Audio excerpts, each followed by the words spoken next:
अस्सलामुअलैकुम सामीन। 4 जनवरी है। झारखंड से खबर आ रही है कि बीजेपी लीडर पर हमला हुआ है, जिसमें दो पुलिस वाले मारे गए हैं। खबर थोड़ी तफसील से सुन लें। झारखंड के सिंहभूमि ज़िले में आज नक्सलियों ने बीजेपी के साबिक मेंबर असम्बली गुरचरण नायक पर हमला कर दिया है।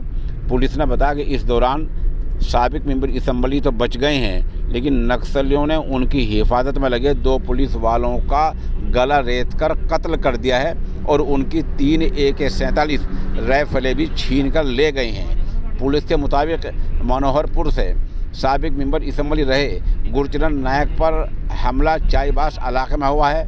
वे एक गोलकेरा पुलिस थाना इलाके में फुटबॉल मैच में गए थे।